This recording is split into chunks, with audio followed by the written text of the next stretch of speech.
Ang ating teksto ay magmumula sa aklat ng Mateo. Mateo chapter 4, verse 1 to 11. Mateo chapter 4, verse 1 to 11. Basahin po ang ating teksto. Pagkatapos si Jesus ay dinala ng Espiritu sa ilang upang tuksoin ng diablo. Siya ay nagayuno sa loob ng 40 araw at 40 dito. Dumating ang diablo at sinabi sa kanya, kung ikaw ang anak ng Diyos, gawin mo ang tinapay ang mga patong ito. Ngunit sumunod si Jesus na susunod, hindi lamang sa tinapay ng buhay ng tao, kundi sa bawat salita na bumula sa bibig ng Diyos.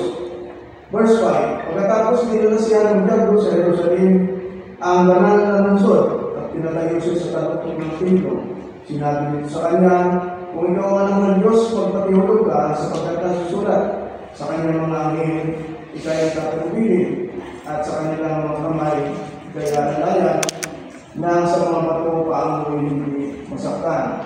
Verse 7, ngunit sumagot si Jesus, nasusulat din naman huwag mong susubukin ang Panginoong Diyos. Pagkatapos, dinala siya ng diablo sa isang napakataasang bundok at ipinakita sa kanya ang lahat ng kaharian sa daigdig at ang karamihan ng mga ito.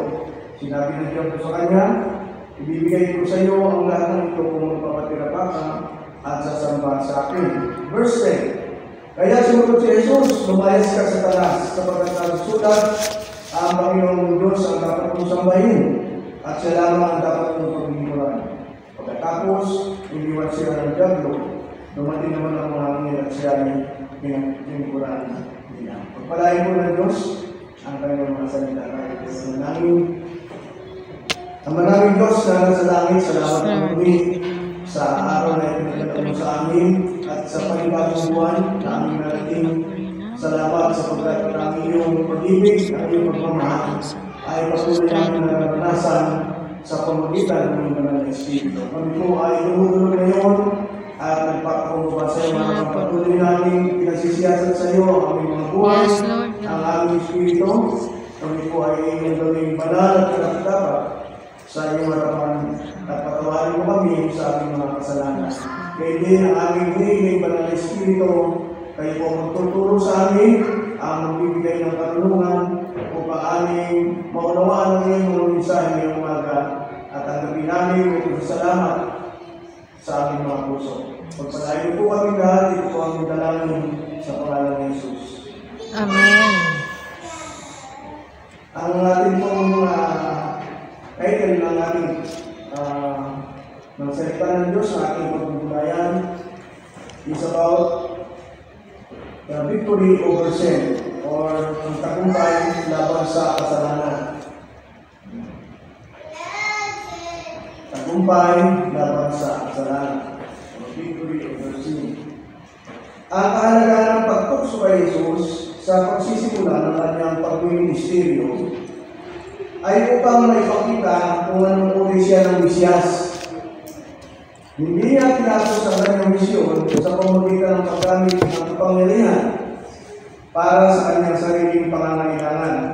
Yung unang temptation na inuwi sa kanyang diablo. Pangalawa, o ang paggamit ng kanyang kapangyarihan upang makilala siya ng marami sa pamamagitan ng himala o mahika. Yung pangalawang temptation na ibigay sa kanyang Satanas. O pag-ipag-compromiso ay Satanas, yung temptation. Si Jesus ay hindi nagnasa kung gumawa ng anumang kasalanan. Dahil siya ay Diyos, hindi siya nagkasala sa anumang paraan, maging sa salita, sa gawa, o sa nasa ng kanyang puso.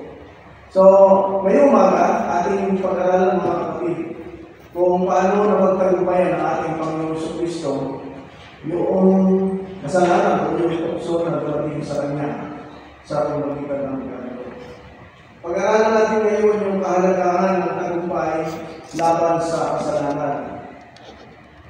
O the qualities or the importance or significance of victory over sin.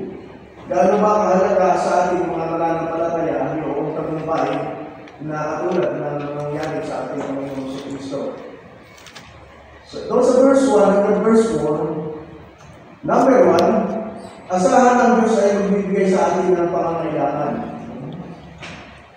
To rely on God's provisions, dapat ang ating pangangailangan ay laging nakadepende doon sa kalooban ng Diyos. At ang ating pangangailangan, hindi pa natin hinihingi, alam na ng Diyos yan.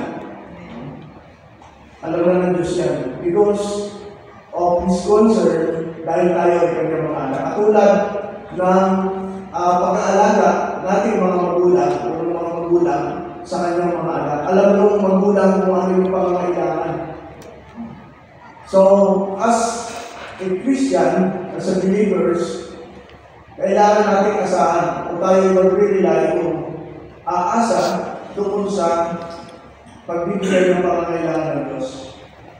Nagtiwala si Jesus sa kanyang ama, hindi sa kanyang kapangyarihan. Next slide please. Gumawa ng himala para sa kanyang pagkain. Kung paano ang Diyos ay gumawa ng himala sa mga Israelita sa pamamagitan ng pagbibigay ng mana, gayon din naman sa ating panahon na dapat tayo magtiwala sa Diyos upang ating pangangailangan o para sa ating pangangailangan spiritual. Mga kapatid, yung ginawa ng Diyos sa mga Israelita na magbibigay ng pagkain. Imagine, God feed the Israelites for 40 years. 4 na taon na nagpaulan ng mana ng Diyos dahil sila ay nasa desierto. Wala silang anumang pwedeng gawin para magpupay ng pagkain. At ang Diyos ang nagbigay sa Kanya. Makikita natin doon kung paano kinalinga ng Diyos ang mga Israelita. Hindi lang yung mana. Nakatingin pa kasi sila ng Jollibee, ng McDo. Kasi pinaulan pa ng Diyos ng mga kubo. So hindi lang yung special bread yung kanilang kinain. Imagine, ang kinakain nila yung pagkain galing sa langit. Ito mga kapatid, yung picture, yung larawan, kung paano tayo pinakain ng Diyos sa ating espiritu. This manna is a picture of the Word of God feeding on our spiritual nourishment. Yun yung larawan. Kung paano pinaulan ng Diyos ng mana doon sa langit, ngayon din, ang Diyos ay pinadala yung kanyang mga salita sa pamamagitan ng kanyang mga lingkod at ang kahuli-huli ng ating Panginoon sa Kristo upang yung ating espiritu na kanyang binuhay ay manatiling buhay. Katulad din naman yung baby, kailangan ipipid siya. May oras yun para siya kumain, para manatili yung kanyang kalusugan. The same process, ngayon yung picture na inilalarawan paano kumakain yung ating espiritu. Kaya mga kapatid, ang pagbabasa ng Bible, ang pananalangin, at itong fellowship at ang pakikinig ng salita ng Diyos, yan ang pagkain ng ating espiritu.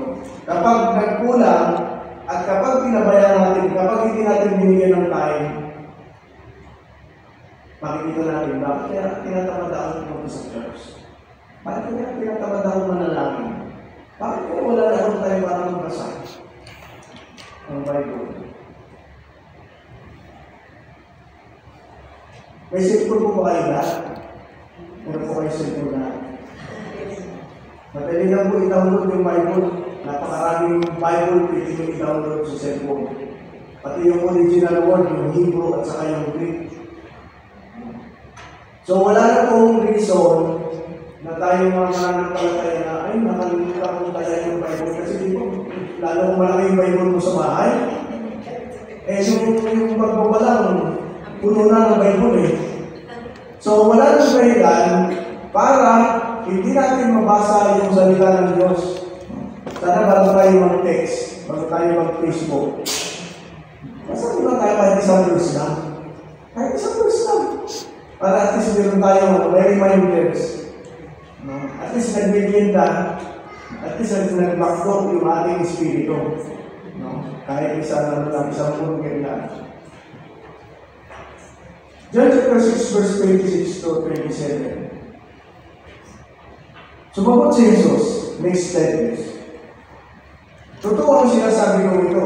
Hinahanap niyo ako hindi dahil sa mga himalang nakita niyo, kundi dahil sa nakakain kayo ng tinapay at busog. Huwag ang pagkain nasisira ng pagsikap ng muntan, kundi ang pagkain hindi nasisira na nagbibigay ng buhay na walang hanggan. Iyan ay ibigay sa inyo ng anak ng tao, sapagkat pinapakita ng Diyos Ama na siya ang may ganitong kaparanan. So, noong tinukso ako ng Jesus, imagine 40 days, 40 days, wala kang kain. Samantala yung mga Israelita doon sa ilang, kumakain pa ng special food. So, nagutom siya normally kasi nandun siya sa physical na ano mga kapatid. Hindi niya ginamit yung kapangyarihan na ilahan yung kamay niya at may bababala fried chicken at saka burger. No, para kumain yung kanyang physical na katawan. Hindi niya ginawa yun. Kahit kaya niya gawin. Bakit? Kasi talagang isinabit niya yung kanyang buhay, yung kanyang sarili sa Diyos Ama, sapagkat mayroong gusto pagawa ang sa kanya. So wala siyang ginalaman naman, sabi ko sa iyo, Peter, na iniwan niya yung kalikasan ng pagka-Diyos sa langit, doon sa kanyang, sa kaharian. At siya ay nagkatawang tao at namuhay na isang ordinaryong tao. Ibig sabihin, dumating tayo, nagtutum si Jesus, kailangan niya kumain. Kaya nakita ng Diyos yung pangangailangan. Alam mo ba kaya kung ginagawa ng kaaway sa atin? Ang unang nakikita ng kaaway sa atin yung pangangailangan ng ating katawan. So kaya kung nakita niya, marami siya ginagawa para tayo ay gumawa ng hindi maganda ang mga bagay. Pero salamat sa Diyos, dahil tayo ay nagmamana, hindi niya ang hayaan na tayo ay gumawa ng masamang bagay para malaman yung ating tiyan.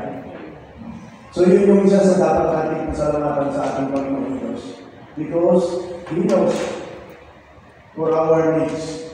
Because He is our provider. Number 2, asahan ang katapatan ng Diyos, sabi ko sa verse 5 to 7. To rely on God's faithfulness. Ito po yung isa sa lagi kong pinapaalala mga kapatid.